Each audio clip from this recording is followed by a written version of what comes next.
সেইকাৰণে মহাপুৰুষ মাধৱজনায়ো ইয়াতে এইটো উল্লেখ কৰিছে যে মৎস্য, কুৰ্ম, নৰসিংহ, বামন, পৰশুৰাম, বুদ্ধ, হলিৰাম, বৰাহ, শ্ৰীৰাম, কল্কি নামে দশ আকৃতি ধৰিছা কৃষ্ণ।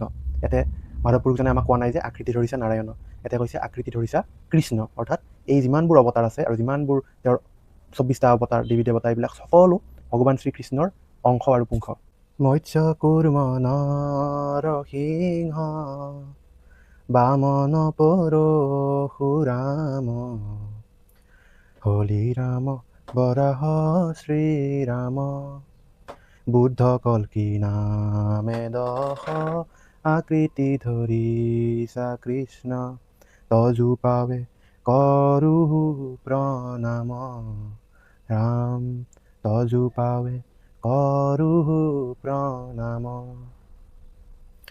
নামঘোষাৰ এই ঘোষাটিত মহাপুৰুষ মাধৱজনাই এইটো আমাক ক্লিয়াৰ কৰাইছে যে ভগৱানৰ যিমানকেইটা অৱতাৰ আছে, ভাগৱতৰ মতে ভগৱানৰ টোটেল 24টা অৱতাৰ আছে আৰু সেই 24টাৰ ভিতৰত এই 10টি অৱতাৰ মুখ্য বুলি কেনে ভাগৱতে কৈছে। আৰু মহাপুৰুষ মাধৱদেৱজনায়ো সেইকাৰণে নামঘোষাত এইটো ক্লিয়াৰ কৰিছে যে এই 10টি অৱতাৰ কৃষ্ণই ধৰিছিল, অৰ্থাৎ বুদ্ধ, কল্কি নামে দশ আকৃতি ধৰিছা কৃষ্ণ।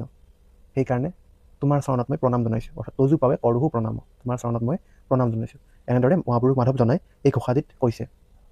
এতিয়া আজিকালি আমি দেখিবলৈ পাওঁ যে আমাৰ সমাজখনত এইটো এটা বিভ্ৰান্তি আছে যে মানুহবোৰে ভাবে যে এই 10টি যে অৱতাৰ আছে, এই 10টি অৱতাৰ শ্ৰীহৰি নাৰায়ণৰ পৰা, অৰ্থাৎ নাৰায়ণৰ অৱতাৰ বুলি ভাবে।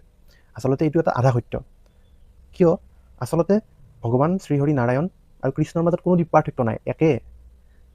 শ্ৰীহৰি মানেই কৃষ্ণ, কৃষ্ণ মানেই শ্ৰীহৰি, কৃষ্ণ মানেই ৰাম, এইবোৰ সকলো ভগৱান কৃষ্ণয়ে, একো পাৰ্থক্য নাই, ইয়াতে ভেদ কৰিব নালাগে।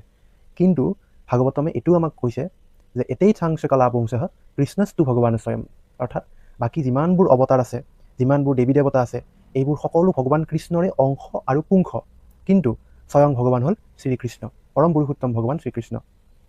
অৰ্থাৎ এই ব্ৰহ্মাণ্ডখনৰ আদি অনাদি অন্ত যাৰ নাই, সেইজন হৈছে ভগৱান শ্ৰীকৃষ্ণ। অৰ্থাৎ এই বিশ্ব ব্ৰহ্মাণ্ডখনত প্ৰথম শ্ৰীকৃষ্ণই আছিল। শ্ৰীকৃষ্ণৰ পৰাই বিস্তাৰ হৈ বলৰাম, তাৰপিছত নাৰায়ণ, মহাবিষ্ণু, গৰ্ভদক্ষাই বিষ্ণু, ক্ষীৰদক্ষাই বিষ্ণু আৰু বাকী অৱতাৰবোৰ ভগৱানে এক্সপাণ্ড কৰিছিল নিজৰ পৰা। কিন্তু আদি হৈছে পৰম পুৰুষোত্তম ভগৱান শ্ৰীকৃষ্ণ।